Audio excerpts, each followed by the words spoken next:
ఆవిడ ప్రస్థానం గురించి జస్ట్ మనం వాచ్ చేసుకుంటే ఒకానొక సమయంలో వైఎస్ఆర్సీపీలోకి ప్యాకేజ్ గురించి వెళ్ళిన ఈవిడ అంటే ఇంచుమించుగా ఆ రోజుల్లో నాకు తెలిసిన ఇన్ఫర్మేషన్ అంటే ₹1 కోటి ప్యాకేజ్ ఏదో ప్యాకేజ్ కింద వైఎస్ఆర్సీపీలోకి టీడీపీ నుంచి జాయిన్ అయింది.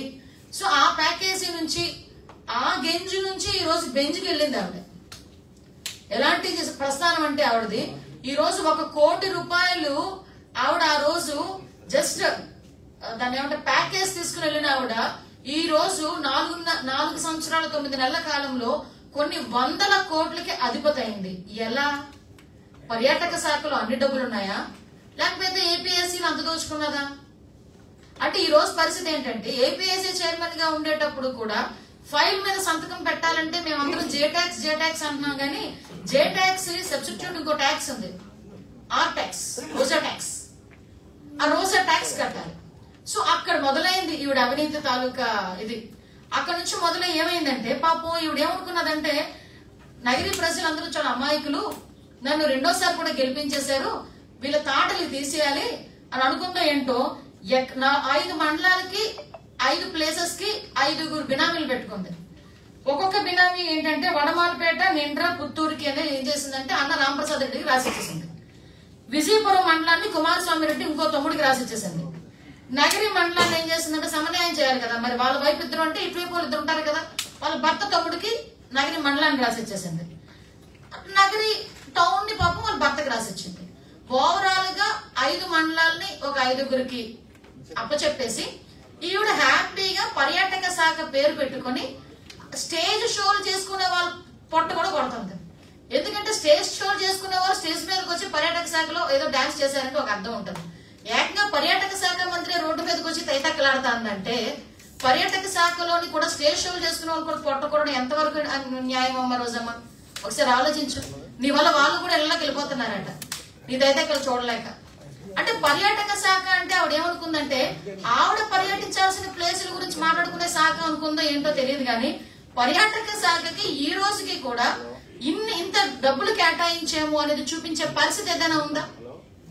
పర్యాటక శాఖలో ఈవిడ అవినీతి కనుక మనం చూస్తే లాస్ట్ టైం ఎగ్జాంపుల్ చెప్తున్నా, ఆవిడ ఇసుక నుంచి కూడా తైలం తీయగలదు, మహానుభావురాలు.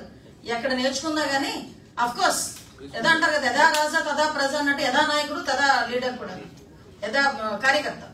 అఫ్ కోర్స్ వాళ్ళ నాయకుడు ఎలాగైతే సంపాదించగలరు ఈమె కూడా అలాగే సంపాదించగలదు. సాక్షాత్తు జగన్మోహన్ రెడ్డి గారు పుట్టినరోజు పేరు చెప్పుకొని 29 కోట్లు మింగేసింది. ఆ విషయాలు స్ట్రైట్ అవే నేనే కూర్చొని ఒకసారి ప్రెస్ లో మాట్లాడాను. దాని గురించి దాని గురించి సమాధానం కూడా ఎవరు చెప్పడానికి కూడా ముందుకు రారు.